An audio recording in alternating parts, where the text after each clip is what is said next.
జనసేన అధినేత పవన్ కళ్యాణ్ కాకినాడలో 3 రోజుల పాటు అంతా కూడా బస చేసిన పరిస్థితి. ప్రధానంగా ముఖ్యంగా ఉమ్మడి తూర్పుగోదావరి జిల్లాలో ఉన్నటువంటి ఈ యొక్క స్థానిక నేతలు అందరూ కూడా సమావేశం అవుతున్నారు. ఈ సమావేశం ఏ విధంగా ఉంటుందో మనతో మాట్లాడిన కందులు దుర్గేష్ ఉన్నారు. సార్ చెప్పండి, ఈరోజు పవన్ కళ్యాణ్ గారు 3 రోజుల పాటు ఇక్కడ ఉండబోతున్నారు. ఏ అంశాలు ముందు మాట్లాడే అవకాశం? జనసేన పార్టీ, తెలుగుదేశం పార్టీ రెండూ కలిసి ఎన్నికల్లో పోటీ చేయాలనేటువంటి నిర్ణయాన్ని తీసుకున్న దగ్గర నుంచి రాష్ట్రంలో ముఖ్యంగా తూర్పు పశ్చిమ గోదావరి జిల్లాల్లో మా విజయావకాశాలు విపరీతంగా పెరిగాయి.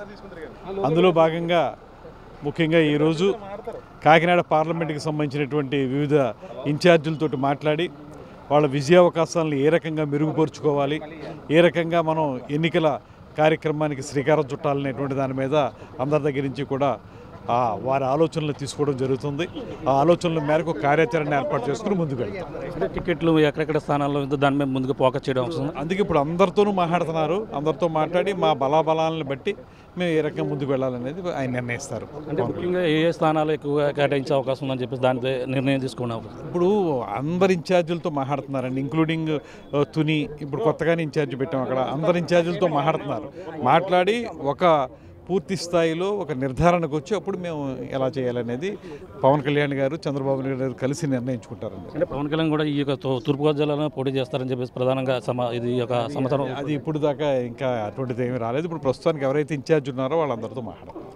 చూస్తున్నా ఇది ప్రధానంగా అయితే ఉమ్మడి తూర్పుగోదావరి జిల్లాలో వ్యాప్తంగా ఉన్నటువంటి ఇన్ఛార్జీలతో అయితే సమావేశం నిర్వహించారు. సమావేశం నిర్వహించి జనసేన టీడీపీ పొత్తు తర్వాత ఎటువంటి అంశాలు ఉన్నాయి, అలాగే అక్కడ స్థానికంగా నియోజకవర్గంలో ఉన్నటువంటి ఏ అంశాలు ఉన్నాయి, అక్కడ ఏ విధంగా కలిసి ముందుకెళ్ళాలి, ఒక సీటు రాని పక్షంలో జనసేనకి రాని పక్షంలో టీడీపీతో కలిసి ఏ విధంగా ముందుకెళ్ళాలి, దీనిపై సమావేశం అయినట్టుగా కందులు దుర్గి చెప్తున్నారు. అందులో ప్రధానంగా చూసుకుంటే కొన్ని నియోజకవర్గంలో ఉన్నటువంటి జనసేనకు సంబంధించిన ఇన్ఛార్జీలు అందరూ కూడా సమావేశం అయ్యారు. అలాగే కొత్తపేట కావచ్చు, అలాగే ముమ్మడివారం కావచ్చు, అలాగే కాకినాడ రూరల్, పిఠాపురం సంబంధించినటువంటి ప్రధానంగా ఈ యొక్క ప్రాంతాల్లో ఉన్నటువంటి కాకినాడలో ఉన్నటువంటి ఇన్ఛార్జీలతో సమావేశం మాట్లాడడం జరుగుతుంది. ఈ యొక్క పార్టీ ఏ విధంగా ఉంది, బలోపేతంగా మొత్తం నియోజకవర్గంలో కార్యకర్తలందరూ ఏ విధంగా ఉన్నారు అనే దానిపై పూర్తిగా మాట్లాడడం జరిగింది. చర్చించిన తర్వాత 3 రోజుల పాటు కూడా సమావేశాలు నిర్వహిస్తారు.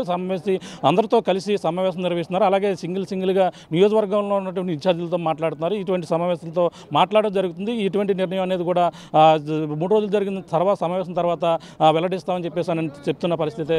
కందులు దుర్గేష్ అయితే ఉమ్మడి జిల్లా సంబంధించినటువంటి కందులు దుర్గేష్ అయితే చెప్తున్న పరిస్థితి ప్రధానంగా పడుతుంది. ఇది కూడా తాజా పరిస్థితి.